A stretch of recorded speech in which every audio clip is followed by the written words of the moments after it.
Madame, Monsieur, bonsoir. Bienvenue dans le journal dont voici les titres. Le président de la République reçoit en audience le secrétaire exécutif de l'Agence africaine de la Grande Muraille Verte et le juge français Jean-Louis Bruguière.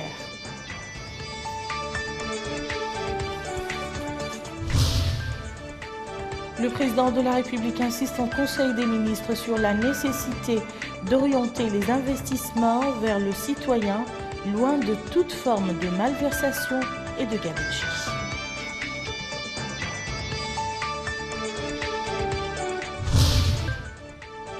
Le juge français loue dans un point de presse la stratégie de notre pays dans la lutte contre le terrorisme et toutes les formes de criminalité dans la région du Sahel. Merci, Madame, Monsieur, de vous joindre à nous. Le président de la République, Mohamed Ould Abdel Aziz, a reçu en audience aujourd'hui Abdoulaye Dia, secrétaire exécutif de l'Agence africaine de la Grande Muraille Verte, en visite dans notre pays. L'audience s'est déroulée en présence du ministre délégué auprès du Premier ministre chargé de l'Environnement et du Développement durable, Amédi Camara, et du directeur de cabinet du président de la République, Selkou Ould Ahmed Zidbi. Au terme de l'audience, le secrétaire exécutif de l'Agence africaine de la Grande Muraille Verte a déclaré que notre pays abritera le prochain sommet ordinaire des chefs d'État et de gouvernement de l'Agence africaine de la Grande Muraille Verte. Écoutons-le. Les contenus de vos discussions. Effectivement, donc, je suis venu suite à une demande d'audience son Excellence, le président de la République, qui a bien voulu donc nous accorder cette audience. Nous venons en fait pour lui rendre compte d'un important sommet, donc les résultats du second sommet des chefs d'État et de gouvernement qui s'est tenu donc à Djamena. Et durant ce sommet, d'importantes questions ont été soulevées et des solutions trouvées. Notamment, c'est avec plaisir que je vous informe que la présidence de l'Agence panafricaine de la Grande Muraille Verte sera confiée à la Mauritanie. Donc son Excellence le Président de la République sera donc le président de la conférence des chefs d'État et de gouvernement et Monsieur le ministre sera le président du Conseil des ministres de l'Agence panafricaine de la Grande Muraille Verte. Deuxième fait important, le prochain sommet des chefs d'État et de gouvernement qui coïncide au troisième sommet ordinaire sera également organisé par la Mauritanie. Troisième événement important, il a été proposé également le transfert du siège de l'Agence panafricaine de la Grande Muraille Verte au niveau donc de la Mauritanie, qui devra donc abriter le siège de l'Agence panafricaine de la Grande Muraille Verte. Au-delà, évidemment, de ces questions, nous avons sollicité le soutien de son Excellence le Président de la République pour le développement de nos programmes, mais également pour le développement global de l'agence. Je n'ai pas également oublié de demander à son Excellence de bien vouloir également transmettre à son Excellence le Président Idriss Déby les remerciements pour tous les efforts qui ont été consentis par le Tchad pour la mise en œuvre donc de la Grande Muraille Verte. C'est le lieu ici de rendre hommage à tout ce qui a été fait, pour tout ce qui a été fait donc par le Tchad. Il va de soi que l'exécution de tout ceci reste totalement à la discrétion donc des chefs d'État. Nous ne pouvons que, évidemment, exécuter, mais les décisions proviennent évidemment donc des chefs d'État. Et je me suis également félicité de la ratification par la Mauritanie de la convention portant création de l'agence panafricaine et presque donc également du début de probablement de la création donc de l'agence nationale. Ça, c'est ces deux étapes importantes qui montrent l'engagement de la Mauritanie et j'en suis certain que, je l'ai toujours dit, la Mauritanie constitue un maillon important dans le cadre de la mise en œuvre de la Grande Muraille Verte. Son Excellence le Président de la République est très conscient et comprend parfaitement le concept de la Grande Muraille Verte et je suis presque sûr qu'avec son appui, nous pourrons donc faire des avancées significatives. Voilà en gros donc l'objet de cette audience et je remercie encore son Excellence d'avoir bien voulu donc nous recevoir et dans le futur ce qu'il fera donc pour évidemment donc l'agence panafricaine. Autre personnalité reçue par le président de la République, le juge français Jean-Louis Bruguière, spécialisé dans la lutte antiterroriste. L'audience s'est déroulée en présence de Maître Brahim Ouldada, conseiller à la présidence de la République, et de Maître Jamal Mohamed, avocat. Et nous écoutons maintenant le juge Bruguière à sa sortie d'audience avec le président de la République. J'observe que la Mauritanie a une vraie stratégie de lutte déjà depuis que votre président est au pouvoir et qu'il continue dans un environnement incontestablement qui est un environnement fragile. Même si aujourd'hui la sécurité est revenue et que la zone donc, du Nord Mali est pacifiée grâce à l'intervention de la France à la demande des autorités maliennes avec aussi bien sûr le soutien des Maliens eux-mêmes, des Mauritaniens et de forces donc qui africaines dans le cadre de mandats pertinents des Nations Unies. Mais tout reste encore, je ne dis pas à construire, mais à en tout cas à solidifier. Et dans cet ensemble fragile, la Mauritanie constitue un pôle majeur, un pôle important, qui est un pôle de résistance, de résilience, de bonne gouvernance, il faut dire les choses, où la sécurité a été restaurée, où d'après ce que j'ai pu voir, je le verrai davantage bien sûr, donc des efforts considérables ont été faits en termes de développement, mais tout cela exige aussi une bonne compréhension de la part de tous.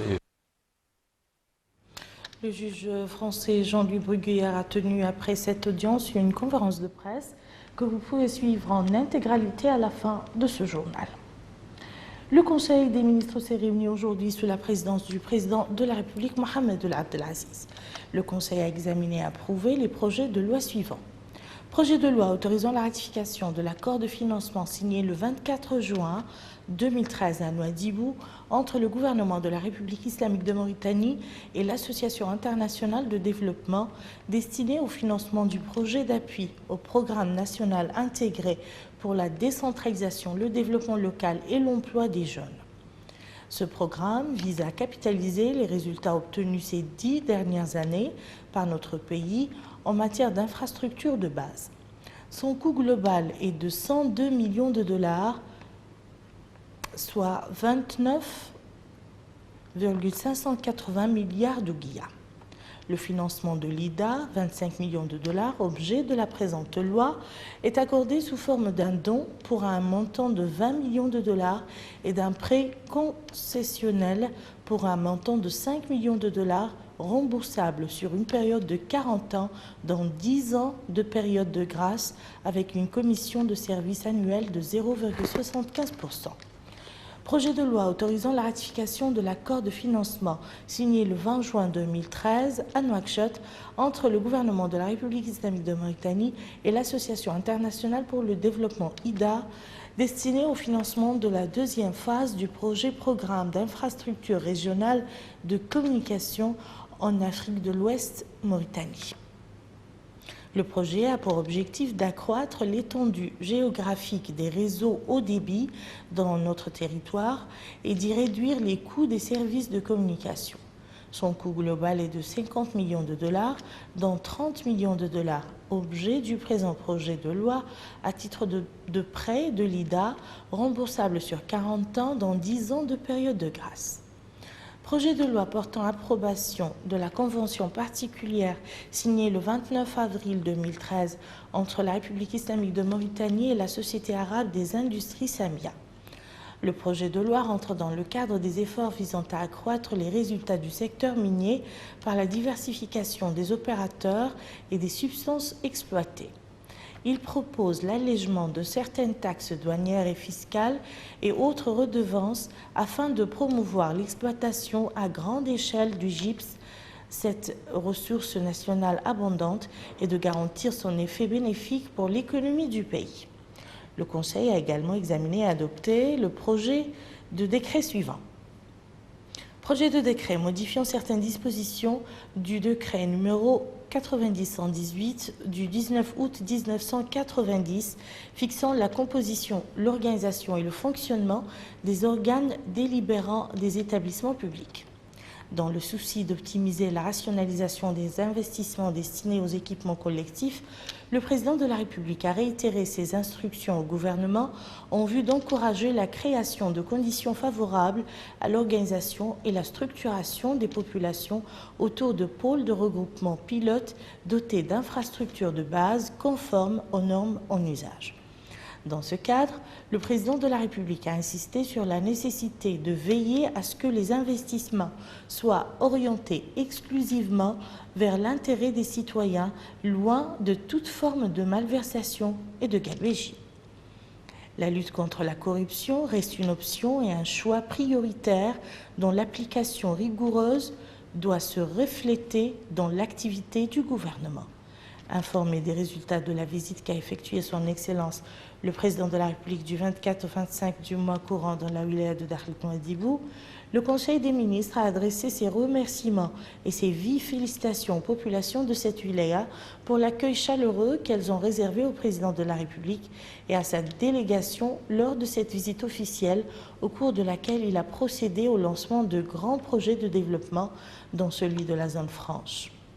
Cette initiative courageuse procède d'une vision stratégique ambitieuse pour le développement et la modernisation du pays. Elle va permettre de valoriser les potentialités de notre capital économique, notamment ses ressources naturelles halieutiques et minières, son potentiel touristique et le flux des investissements qu'elle a pour objectif d'attirer. Le ministre des Affaires économiques et du Développement, ministre des Affaires étrangères et de la coopération par intérim, a présenté une communication relative à la situation internationale. Le ministre de l'Intérieur et de la Décentralisation a présenté une communication relative à la situation intérieure. Le ministre de l'Hydraulique et de l'Assainissement a présenté une communication relative à la situation du secteur de l'assainissement. La communication présente un certain nombre de mesures destinées à faire face aux difficultés liées à l'assainissement au niveau de la ville de Nouakchott. Le ministre délégué auprès du Premier ministre chargé de l'Environnement et du Développement durable a présenté une communication relative à l'état d'avancement des travaux du programme spécial de protection de la ville de Nouakchott, volet Nouvelle ceinture verte. Enfin, le Conseil a pris la mesure individuelle suivante. Ministère des Affaires économiques et du Développement, Commission de passation des marchés, secteur culture, administration, communication, il est mis fin aux fonctions de M. Cher Ouil Mustafa, président de la Commission. Comme vous venez de le suivre dans son intégralité, les ministres des Affaires économiques et du Développement, de la Communication et des Relations avec le Parlement, respectivement messieurs Sidi Oulta et Mohamed Yahya Oul-Horma, ont commenté les résultats de la réunion hebdomadaire du Conseil des ministres. Prenant d'abord la parole, le ministre de la Communication et des Relations a affirmé que la lutte contre la gabegie et la corruption est irréversible, que tout recul, manquement aux procédures, aux règles de gestion des biens publics seront poursuivis. Rappelant que les efforts déployés dans ce sens sont le secret de la réussite de l'œuvre de développement entreprise. Il a également affirmé que le président de la République a instruit le gouvernement d'être proche des citoyens et de les écouter précisément dans précisant dans ce cadre que l'objectif de l'exercice de la fonction est de servir le citoyen. Son homologue des affaires économiques et du développement a lui commenté les 2 projets de loi approuvés par le Conseil des ministres se rapportant au programme national de développement local, à l'emploi des jeunes et aux infrastructures de télécommunications. S'agissant du premier projet de loi, il vise, Sidi Ouletta, à permettre aux villes muqata'a et communes de connaître une croissance et un regain d'activité au terme des grandes réalisations accomplies dans les capitales régionales au cours des dernières années à travers la construction de certaines infrastructures leur permettant d'avoir un profil acceptable et d'alléger les peines des citoyens grâce à la fourniture de services. Évoquant le projet relatif aux infrastructures de base des télécommunications, il a indiqué que son objectif est de relier le pays aux câbles sous-marins pour la première fois, ce qui permettra au pays d'accéder aux sources du savoir ainsi que de renforcer le débit des réseaux Internet dont les capacités exploitées ne dépassent actuellement pas 10%. Et de relever par ailleurs que le projet vise à relier toutes les capitales des wilayas et de certaines muqata'a aux câbles sous-marins. Actualité parlementaire marquée à l'Assemblée nationale par l'audience accordée par M. Ould Boulkhair, président de cette Chambre, à l'ambassadeur de la République islamique d'Iran dans notre pays, Ali Asghar Sharfi. La rencontre qui s'est déroulée en présence du directeur de cabinet du président de l'Assemblée nationale a été l'occasion de passer en revue les questions d'intérêt commun. Et toujours à l'Assemblée nationale, la Commission des affaires économiques a tenu ce matin une réunion au cours de laquelle elle a examiné 2 projets de loi. Le premier projet portant autorisation de la ratification de la Convention générale signée entre notre pays et la société Tazias Mauritania Limited, la Société des mines de cuivre de Mauritanie, la Société nationale industrielle et minière SNIM et l'École multispécialité de Montréal. Le second relatif à la ratification de l'accord d'investissement relatif au projet de production électrique à partir du gaz signé entre notre pays et la Société de production d'électricité à partir du gaz. Le gouvernement a été représenté à cette réunion par M. Talib El-Abdifal, ministre du Pétrole, de l'Énergie et des Mines. Et dans la salle des audiences, les députés ont tenu une plénière consacrée à la réponse du ministre de l'Hydraulique et de l'Assainissement à la question orale qui lui était adressée par le député Abou Silla relatif aux mesures prises par son département pour faire face à la pénurie d'eau au niveau de certaines villes du pays. Cette séance plénière de l'Assemblée nationale a été consacrée à une question orale adressée par la députée Abou Silla au ministre de l'Hydraulique et de l'Assainissement au sujet des problèmes récurrents en matière d'approvisionnement en eau potable qui ont engendré des manifestations à l'intérieur du pays et à Nouakchott. Dans son intervention, le ministre de l'Hydraulique et de l'Assainissement, M. Mohamed Lamine Laboyou, le Cheikh Hadrami, a passé en revue les efforts de son département visant à disponibiliser l'eau tant au niveau des forages qu'au niveau du réseau d'adduction d'eau potable, de son renouvellement ou de sa modernisation. Le ministre a ajouté que l'État compte réaliser des plans structurels dont l'ultime but est de résoudre le problème de la rareté de l'eau. Dans leurs interventions, les députés ont salué des réalisations accomplies dans le domaine de l'eau potable, notamment dans les coins les plus reculés du pays. Ils ont souhaité que le réseau d'adduction d'eau potable soit généralisé à l'ensemble des chefs-lieux des muqata'a du pays. Les députés ont soulevé un certain nombre d'autres problèmes que connaît le secteur. En réponse aux députés, le ministre de l'Hydraulique et de l'Assainissement a réitéré la détermination de son pays à œuvrer à la résolution des problèmes posés. M. Mohamed Lamine Oulaboui a ensuite répondu aux autres questions soulevées par les députés. Et au niveau du Sénat, le vice-président de la Chambre, Mohamed El Hassan El Haj, a reçu en audience l'ambassadeur du Sénégal dans notre pays, Mamadou Kane. L'entrevue a porté sur les moyens de renforcer la coopération entre les 2 pays dans le domaine de l'action parlementaire, a eu lieu en présence du directeur du cabinet du président du Sénat. Et toujours au Sénat, la Commission des affaires économiques et du plan a tenu ce matin une réunion avec le ministre des Affaires économiques et du Développement autour du projet de loi autorisant la ratification de 2 conventions de prêt et istisna signées à Jeddah entre notre pays et la Banque islamique de développement destinées au financement du projet d'appui et d'extension des points de santé dans les zones rurales. Suite de la visite du ministre de l'Habitat, de l'Urbanisme et de l'Aménagement du Territoire dans la wilaya du Gorgol, ce soir nous vous proposons l'étape d'Ombout où Ba Yahya Aboubakar a tenu des réunions avec les maires de 9 communes relevant de cette muqata'a, réunion à laquelle ont participé également d'autres segments de la société. Les populations vivant dans des localités du triangle de l'Espoir, le ministre de l'Habitat, de l'Urbanisme et de l'Aménagement du Territoire, M. Babokar Yahya, a eu des entretiens avec les maires de la muqata'a d'Ombout, les représentants de ces associations de développement, les coopératives agricoles et les organisations féminines et de jeunesse. L'occasion pour le ministre de prendre connaissance des problèmes et difficultés que rencontrent les habitants de cette muqata'a du Gorgol.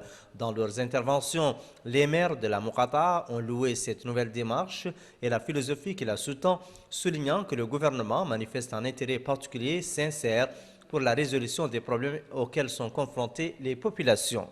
Cette visite, ont-ils dit, dénote l'intérêt qu'accordent les autorités publiques à l'amélioration des conditions de vie des populations, notamment celles qui vivent en milieu rural. Les rencontres et entretiens directs avec les populations ont constitué une étape cruciale de la visite que vient d'effectuer le ministre de l'Habitat, de l'Urbanisme et de l'Aménagement du Territoire dans certaines localités de la wilaya du Gorgol. Des prises de contact et des entretiens qui traduisent la volonté et les instructions du président de la République visant à trouver des solutions aux problèmes que rencontrent les citoyens et à rapprocher l'administration des administrés. La ministre des Affaires sociales, de l'Enfance et de la Famille a supervisé hier soir la cérémonie de fin d'année scolaire de la Fédération mauritanienne d'intégration et de réhabilitation des enfants handicapés. La cérémonie a été marquée par la distribution de prix aux élèves qui se sont distingués. Des sketchs et des chants au chœur qui mettent en exergue le rôle des personnes handicapées dans l'œuvre du développement ont rythmé cette cérémonie. Fin hier soir des experts de l'Institution maghrébine des céréales, des semences et des haricots verts. La rencontre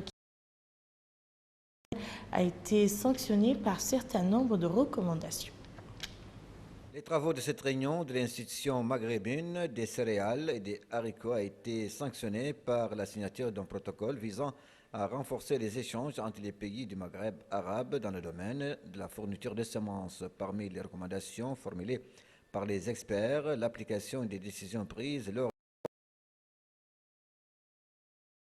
de cette clôture a été prononcée par le secrétaire général du ministère délégué auprès du ministère des Affaires étrangères et de la coopération chargé des affaires maghrébines, qui a indiqué que la réunion a permis de faire les bilans de l'institution et d'étudier les voies et moyens permettant un meilleur échange dans le domaine des semences entre les pays de l'UMA.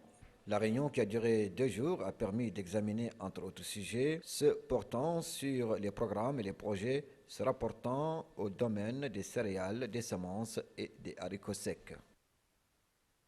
Nous allons à présent au Houd al-Gharbi, et plus précisément à sa capitale Ayoun, qui a abrité la dernière série des ateliers de concertation de la cohésion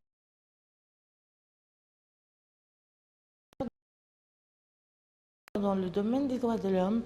Ces derniers ont, durant 2 jours, discuté des principaux axes de cette stratégie de renforcer les citoyens. Et nous revenons à Nouakchott pour parler de cet atelier de formation des formateurs sur les soins essentiels du nouveau-né et de la réanimation basée sur l'approche Helping Babies Breath. La rencontre est organisée par le ministère de la Santé en collaboration de la Croix-Rouge française et de l'OMS. Cette rencontre de 4 jours a pour objectif de renforcer les capacités des prestataires, des responsables des programmes de santé de la nouveau-né. Ces médecins sortiront en tant que formateurs sur les soins. Supervisant l'ouverture de cet atelier, le directeur de la santé de Dr Abdelrahman Ould-Jeddou a salué le démarrage de ces activités visant la prise en charge des nouveau-nés dans le cadre d'un plan harmonisé à long terme. Il a ajouté que l'amélioration des conditions de prise en charge de la mère et de l'enfant contribue à l'atteinte des volets sanitaires des objectifs du millénaire pour le développement OMD. L'accélération des OMD et la mise en œuvre d'une stratégie sectorielle dont la santé des nouveau-nés, la protection de la transmission du VIH-Sida de la mère à l'enfant, la généralisation du forfait obstétrique des femmes enceintes, l'élaboration d'une stratégie de base du département de la santé, a noté le directeur. Il a souligné par ailleurs que ces efforts ont contribué à l'amélioration des indicateurs relatifs à la santé de la mère et de l'enfant. Le stage préliminaire des femmes enceintes dépasse 80% des naissances sous surveillance médicale. 90% des opérateurs dans les collectivités locales liées à la promotion sanitaire et des partenaires dans le développement. Les représentants de l'OMS et de la Croix-Rouge française l'importance de cette formation, assurant apporter leur soutien à la Mauritanie en vue d'éviter la mortalité néonatale qui alimente considérablement la mortalité infantile qui reste La mortalité néonatale, comme ça a été rappelé, alimente considérablement la mortalité anormalement élevée qui se situe à 122 pour 1000.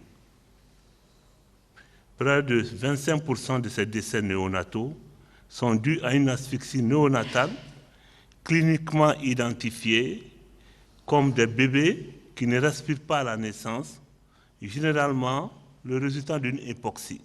La mortalité néonatale est particulièrement élevée en Mauritanie, 143 enfants pour 100 naissances vivantes qui meurent. Ce constat est regrettable, d'autant plus que les solutions simples et accessibles à tout le personnel de la santé existent. Le module de formation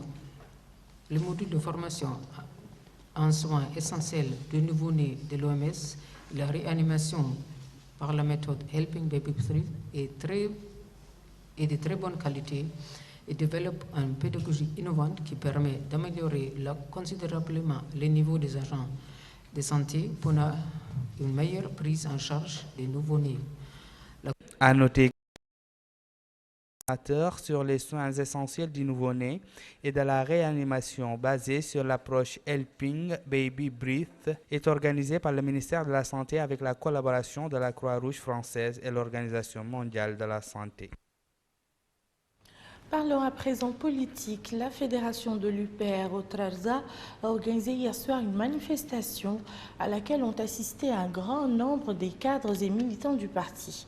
À cette occasion, le secrétaire fédéral de l'Union pour la République dans la Wilaya, Mohamed Ould-Cheikh, a exhorté l'assistance à sensibiliser la base du parti pour accueillir le président de la République à l'occasion de la visite qu'il compte entreprendre dans la Wilaya la semaine prochaine. Il a indiqué que les militants du parti doivent manifester l'appui et le soutien des populations du Trarza au programme électoral du président de la République.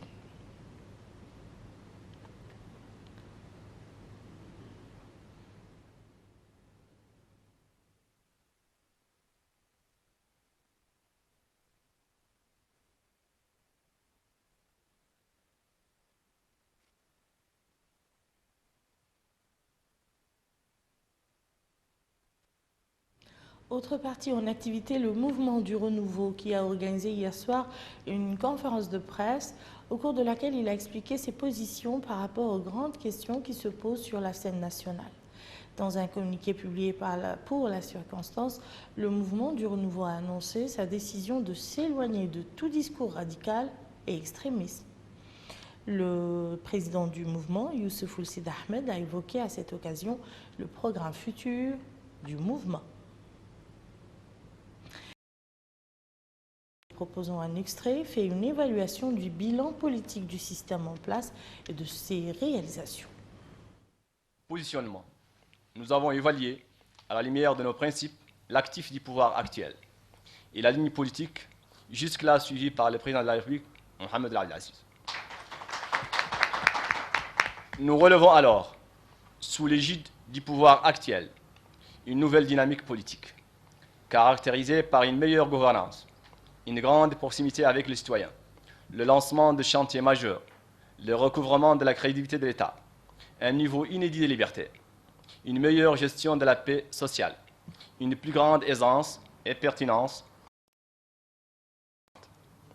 Tous ces actes positifs correspondent éminemment à notre vision et se recoupent dans l'ensemble avec nos attentes pour la Mauritanie et notre conception de la gérance politique. Nous choisissons à cet égard, pour l'intérêt de la Mauritanie, de soutenir le président de la République, M. Mohamed Abdel Aziz, afin de préserver les acquis et de participer avec lui à la domination des obstacles et à la construction de l'avenir. Nous mettons alors toute l'action de notre mouvement au service de l'engagement que nous prenons aujourd'hui et que nous assumons un choix correct, dicté par nos principes et justifié par le respect de l'intérêt général. Ce choix politique nous permettra, s'il plaît à Dieu, de servir la Mauritanie et de contribuer, dans un cadre de confiance, à la conception de l'avenir et à la construction de la République. Ainsi prend fin ce journal. Tout de suite, le rappel des titres. Le président de la République reçoit en audience le secrétaire exécutif de l'Agence africaine de la Grande Muraille Verte et le juge français Jean-Louis Bruguière.